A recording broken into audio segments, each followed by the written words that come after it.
Hello and welcome to the Play Review with me, Douglas Schatz. And me, Jodi Rylett.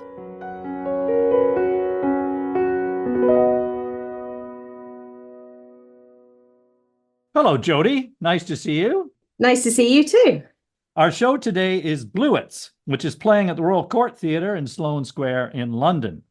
Bluets is an adaptation of a poetic memoir by the American writer Maggie Nelson that was first published back in 2009. It's been adapted for the stage by the young Irish playwright Margaret Perry, whose previous work includes the play Paradise Now, which earned 5-star reviews when it ran at the Bush Theatre in 2022, and which I'm pleased to say that we covered on the Play podcast. The production of Bluets at the Royal Court is directed by the acclaimed director Katie Mitchell and boasts a starry cast, including Ben Whishaw, Emma D'Arcy, and Kayla Meikle. Maggie Nelson's book is a collection of 240 brief paragraphs. I know there are 240 because they're numbered. Sometimes as short as a single sentence, which chronicle her obsession with the color blue. The title of the book is also the title of a painting by the American artist Joan Mitchell called Les Bluets, or Cornflowers. So perhaps we should pronounce it differently, Bluet, who knows? It certainly conjures the idea of pieces of the color blue in whatever form. Her choice of the color blue chimes with the psychological exploration that she also undertakes in writing the book, because she records and assesses her response to her heartbreaking breakup with an unnamed lover. The fragments that make up the book include wide-ranging and fascinating references to the expression of the color blue in art, music, and nature. It is also a moving, personal, philosophical, and poetic monologue.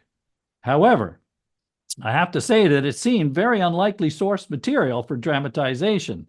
There are really no other characters or plot as such, so I was intrigued by how this was going to be realized as a theatrical piece. And so it transpires. This is not a conventional stage drama, is it, Jodi? No, not remotely. Shall we start by trying to describe what it is? Sure. The concept is live cinema. So not a filmed production in the way that you might think of NT Live or whatever, but the setup is such there's a huge screen above the stage. And then beneath that, there are 3 more super television sized screens as well. And set up in front of those are 3 separate lecterns.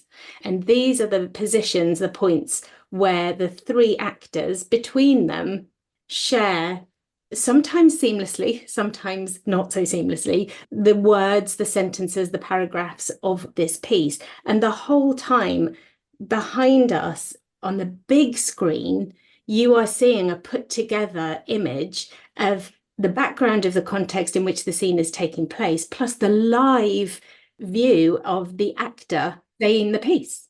And sometimes they appear to be walking along the River Thames, and sometimes they appear to be driving a car or smoking a cigarette. And it's utterly mesmerizing as you see behind the screen the paraphernalia of the stage management team, who really deserve to take a bow, who come in and out the whole time, replacing props, etc. Next to these actors who are captured on individual cameras. I mean, it's an astonishing feat. It is. And as you say, there are 3 cameras sitting downstage in front of the actors, filming them live as they perform and position themselves. And they position themselves in front of these small screens on which pre-recorded film footage is shown, so that you get the illusion of them live, for example, as you say, walking along the Thames or inside a tube car or on a bus or driving a car. It is an extraordinary multimedia feat, certainly. The director, Katie Mitchell, calls it live cinema, a hybrid art form between theater and film. As she says, it's as if the audience were watching a film shoot at the same time as watching the finished movie. So, how did live cinema work for you? Well, it was very stimulating. Okay, I'll put it that way. So how long was it in the end? 80 minutes? Yes. It was a brief piece, 80 minutes straight through, no interval. And I would say for the first 35, 40 minutes, I was transfixed by the sheer feat of what I was watching, the ingenuity of the concept in the first place, how it came together, the artistry and talent and skill of the actors, the talent of the stage team, and the whole time we're working out how would that camera there's projecting that, that's clever. Sometimes they would go into one another's acting space, into one another's camera space, and suddenly two hands clenched together is a picture for a really passionate, intense sexual connection. Or you see a cigarette being reached for, and then somehow on the big screen, the other actor is now smoking it. I mean, that ingenuity had me absolutely rapt for about 40 minutes. It is a marvel to behold, isn't it? The coordination of every movement is so precise, including, as you say, an heroic team of stage managers who deliver and remove props as required. It's hugely impressive. I found it somewhat disconcerting as well to know where to look, for example, because there's so much going on. Mm-hmm. You're watching the screens at the same time as you're aware of what the live human being is doing on the stage behind the camera. And the text bounces and flows around the three different actors in a rapid stream. So your attention is flying from point to point. Yes. And it's very hard to settle, or it feels oddly jarring, which is possibly one of its intents, of course. Yeah, possibly why the form fits the work, right? So I definitely had that sense of disquiet, not knowing what am I even experiencing here and where to look, and then seeing something on the bigger screen and trying to piece together and suddenly realizing, I don't want to be watching the screen. I want to watch the humans who are making it happen, and feeling it took me a little bit to kind of relax into that. Well, I mean, in some ways, I guess, as you say, that fragmentary form mirrors the fragmentary nature of the source material. But what is interesting is that the original is a monologue of the author telling her researches about the color blue, her obsession with the color blue, her story of her broken love affair. In this case, her monologue is divided between the three voices of three actors, almost sentence by sentence at times. And I wondered how you felt that worked as a form to deliver this, essentially a monologue of this one character. So I think it was mixed in effectiveness. So sometimes, and perhaps this reflects because it was quite early in the run when we saw it, I think sometimes when it was really fluent and fluid, particularly the opening few minutes, it was really slick and really seamless, and it didn't kind of interrupt too much from the text and what I was there to experience. There were moments where inevitably the actors might slightly miss a cue, and there would be more of a, there's a pause, a dramatic pause that's meaningful. And then there's also a pause that goes, oh, it's me. And there were definitely a couple of those moments which gave a bit of unintentional laughter or unintentional amusement, which drew you very much out of the text, but is very much, the experience of a live event.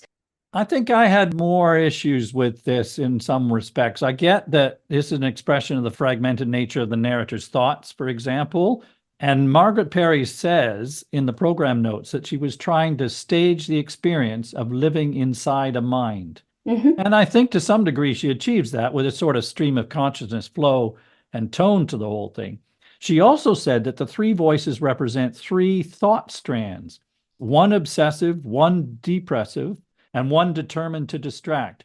And I have to say, I did not get those distinctions, I'm afraid, the nuance of that. I did not get that, no. Maybe if I went again and looked for that, I would notice that. And I think that's one of the challenges, that this is, in fact, supposed to be a single coherent character that we are hearing the story of, a female narrator, given, of course, that one of the voices is, in fact, a man, Ben Whishaw. I felt that you don't get the same sense of a single coherent character as a result. Did you feel that? I mean, I hadn't thought of it that way. I suppose what I did realize is that I didn't feel a great connection emotionally with the person. And perhaps that is why, because it didn't ever form one coherent whole that you could connect to. For me, I really liked that it was three different people, and I would have been less attracted to go and watch an 80-minute monologue in that style.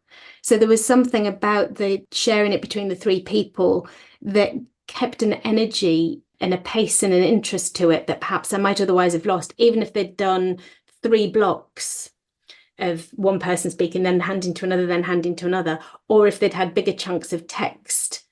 I think somewhere it was just maybe the swapping between them was too frequent and was too illogical. I hear what you're saying, and I would come back to this question about a monologue versus what they've done. But firstly, it's interesting. I was going to ask you how you evaluate the performances of the actors and what the actors are doing, because again, there's a certain distance between us and them because of the cameras primarily, which are literally sitting in front of them. So there's a kind of obstacle between us and them. And they're not actually interacting with each other in a conventional sense. I mean, of course, because I know you mentioned they occasionally go into each other's space, but they are essentially supposed to be one person. Yes, exactly. Yeah. So we are not getting conventional interaction on stage as you do in a theatrical drama between characters. So I found it difficult to evaluate the performances of these individual actors. Did you get any of that? Did you make any distinction between what they were doing, or how did you feel about what the performances were? I did a little bit, and it's really interesting that once I'd stopped being so fascinated, that magpie-like looking at all the stuff that was going on, and I sort of settled in about 40 minutes in, and then was deliberately looking at the job that they were doing, thinking, how are they doing this? They've got so much going on in their minds that's logistical. How can they possibly be paying attention to character and characterization? Okay, I mean, actors are astonishing creatures. So I did pay attention to it, and I did get, they didn't come across like the same character. I thought that was interesting. So I suppose this idea that they represented 3 different parts of a personality type or way of stream of consciousness, perhaps I wouldn't have labeled it that way, but maybe I did see that. So I think Ben Whishaw just has that beautiful, his voice is so calm and melodic, and it was very understated, his performance, but not in a flat way. So I still felt that he was very engaged with what he was talking about. He was connected to it. He was fascinated by that color blue. He's always so watchable, isn't he? He's such a sensitive actor. It's almost as if he has no skin to cover his inner self. And because this is about heartbreak, you really feel the pain and grief that he's feeling. Yeah, I thought he did an incredible performance. And then Emma D'Arcy, I liked her performance as well, of this slightly drained and lethargic, and somehow she brought that quality to it without me feeling like as an actor she was disengaged from the material. So I felt like she had shaped her character in that way. And then I felt like Kayla Meikle had a different sort of resigned quality to her. And I started to deliberately watch the actor who wasn't talking, and they didn't seem to drop character at any point, even though they're putting on a coat, they're taking a coat off, they're turning to use a steering wheel, they're putting on. So I did feel that they still each inhabited a character in 3 slightly different ways. I didn't really feel, though, that they were the same character. No, okay. So this is interesting. In some respects, you thought the differences are more interesting. And I wasn't so sure about that. And I wasn't really clear about exactly what the character of those differences was. But you're right. It is, firstly, remarkable what actors do, because I spent a lot of time admiring how well they're hitting their marks and repositioning themselves and the props that are being delivered, etc., and how much rehearsal time has gone in to synchronizing all of that.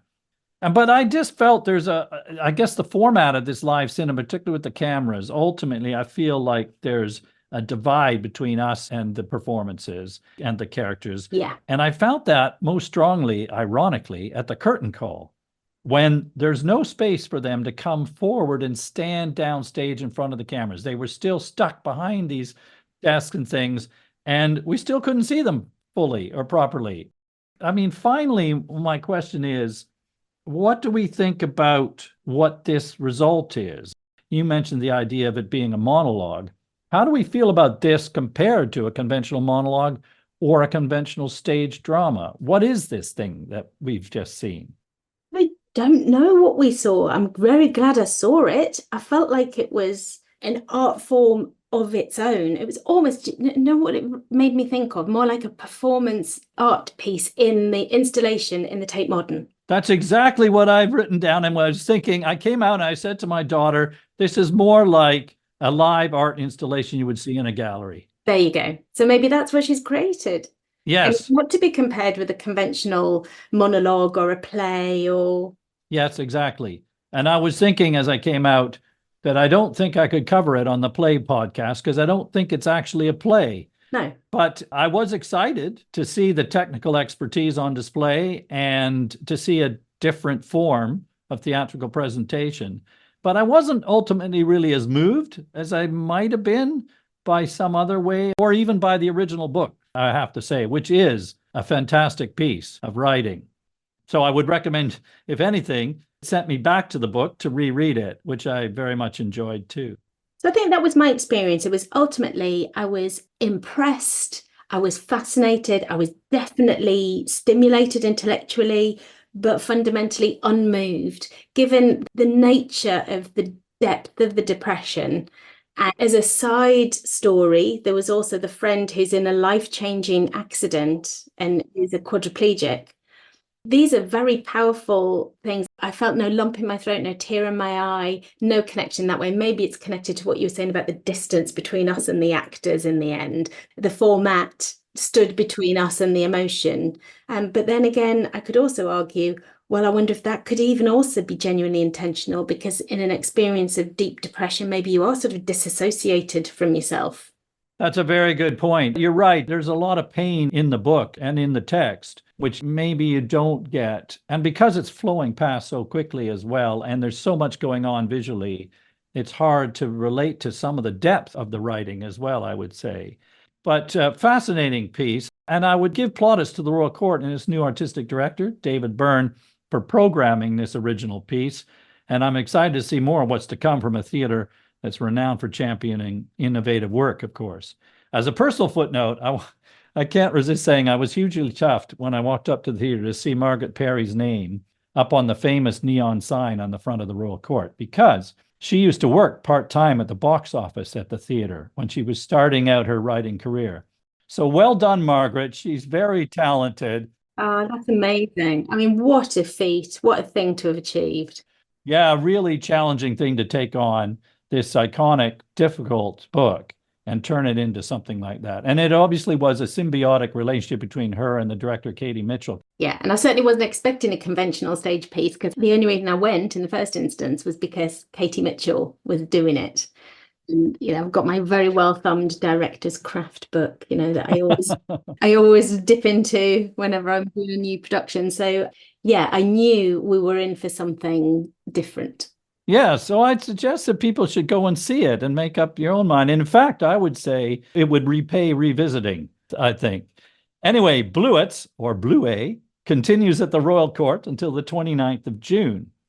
Jodi, thanks very much. Thanks, everyone, to listening to another edition of the Play Review, and we'll see you next time. Bye-bye. See you next time. Bye.